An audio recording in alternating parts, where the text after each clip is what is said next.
प्रिय साथियों, आज हम बात करेंगे एक ऐसे विषय की जो आज समाज में बहुत उसकी आवश्यकता है। जैसे हम विवाह कुंडली विवाह के लिए कुंडली का मिलान करते हैं, उसमें हम देखते हैं गुण कैसे मिल रहे हैं, कितने मिल रहे हैं। गुणों के साथ साथ हमें उसके और भी चीज़ें होती हैं जिसका ध्यान देना चाहिए। वर्तमान परिप्रेक्ष्य में बहुत सी चीज़ों को हम ध्यान नहीं दे पाते हैं, या तो हम अपने स्वयं सॉफ्टवेयर से कुंडली लैपटॉप से मिला लेते हैं और उनकी हम तुलना कर लेते हैं, गुण मिल जाते हैं। चलिए अभी हम थोड़ी सी चर्चा कर रहे हैं कि इनको कैसे मिलाना चाहिए। देखिए, ये हमारे पास है विवाह विचार का एक टॉपिक लिया हमने, विवाह विचार। विवाह विचार अर्थात इसको ये समझना है कि विवाह का मतलब क्या होता है।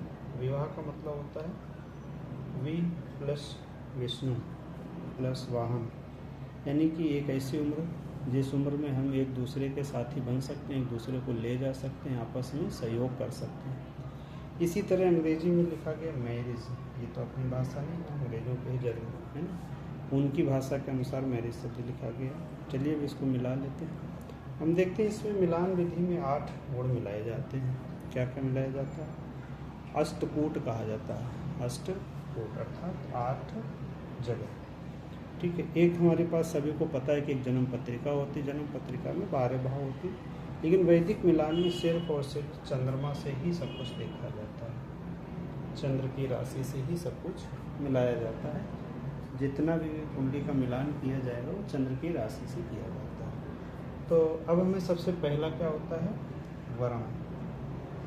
वर्ण अर्थात कितने प्रकार के होते हैं? 4 प्रकार के होते हैं, ब्राह्मण, क्षत्रिय, वैश्य, शूद्र। देखिए, किसी को दिल में दुख ना हो कि हम यहाँ पे शब्द यूज़ करें, ये हमारे शास्त्रीय शब्द हैं। ठीक है। ब्राह्मण, वैश्य, क्षत्रिय, वैश्य और शूद्र, ये 4 वर्ण होते हैं। वश्य का मतलब हमने यहाँ पे लिखा है कंट्रोल। कंट्रोल का मतलब है कौन किसके बस में है, कंट्रोल में है, यानी कि जीव जंतु, मनुष्य, पशु पक्षी कौन किसके कंट्रोल में है, उसका विवरण है यहाँ पर। और तारा का मतलब है हमारा तीसरा गुण है तारा। तारा जिसे हम 9 तारा मिलान कहते हैं। जन्म, संपद, विपत, क्षेम, प्रत्यारी, साधक, बाधक, मित्र और अति मित्र, ये हमारी 9 ताराएं होती हैं। निकाली कैसी जाती है अगले चैप्टर में बनाएंगे। ये पार्ट फर्स्ट है हमारा, पार्ट फर्स्ट। चौथे अंक पे आता है योनि। योनि के अर्थ को बहुत तरह से जाना जाता है। जैसे हम जब जेंडर पढ़ते हैं हिंदी या इंग्लिश में, feminine gender, masculine gender, neutral gender, है ना, तो ये 3 प्रकार के होते हैं। इसी तरह से योनि का अर्थ होता है, जब कोई मनुष्य देखे होंगे कि जब कोई हम फार्म भरते हैं तो उसमें पूछा जाता है लिंग कौन सा है, लिंग पुल्लिंग या स्त्रीलिंग, तो ये योनि का अर्थ यहीं से जोड़ा जाता है। लेकिन इसका विस्तार से भी हम इसमें कोई वर्णन नहीं करना चाहेंगे, लेकिन ये मान के चलिए स्त्री और पुरुष के स्वभाव का, इसका स्वभाव कैसा है, बिल्ली जैसा है, कुत्ते जैसा है, गाय जैसा है, भैंस जैसा है, अश्व जैसा है, सर्प जैसा है, मृग जैसा है, ऐसे स्वभाव को जाना जाता है। किस कीट पतंगे और जानवर से इसका मैच कर रहा है, नेचर। यौन मतलब समझिए नेचर। ग्रह मैत्री मतलब तो दोनों व्यक्ति के वर और वधू की कुंडली से देखा जाता है, चंद्रमा से सभी ग्रहों की स्थिति कैसी है और इसका कैसा स्वभाव रहेगा, मतलब आपस में बैलेंसिंग नेचर कैसा रहेगा इन दोनों का। तो ग्रह मैत्री, मैत्री मतलब समझते हैं ना, फ्रेंडली, आपके मित्रवत व्यवहार किसका है, शत्रुवत व्यवहार किसका है। मान लीजिए गुरु और बुद्ध को ले लेते हैं, तो गुरु बुद्ध और गुरु के एक दूसरे से सम हैं, शत्रु हैं, मित्र हैं, कैसे हैं। ठीक इसी तरह चंद्रमा और राहु का ले लेते हैं, सभी लोग जानते हैं चंद्रमा राहु कौन किसका शत्रु है। ठीक है। अब यहाँ पे गण आते हैं। गण हमारे 3 होते हैं, देवगण, मनुष्यगण और राक्षस गण। ये कहाँ से निकलते हैं? नक्षत्रों से ही जाने जाते हैं। जो हमारे नक्षत्र होते हैं उनमें भी गण दिखाए जाते हैं, जो हमारे 27 नक्षत्र होते हैं, और उन्हीं से हमारे ये वर्ण भी निकल के आते हैं। उन 27 नक्षत्रों से ही वर्ण आपका कौन सा है, और राशि भी वहीं से निकल के आती है। अब हमारा 7वां स्टेप आता है भकूट।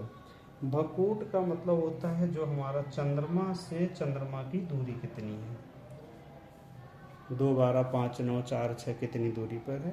ठीक है। फिर नाड़ी आता है, ये भी 3 प्रकार की होती हैं, आदि, मध्य और अंत। कौन नाड़ी किसके लिए सही है, किसके लिए नहीं सही है, ये भी देखा जाता है इसी से। कुल मिलाकर अंक कितने हुए आपके पास? 36 अंक हो गए। इन 36 अंक को हमने आधा कर दिया, तब कितना बचा?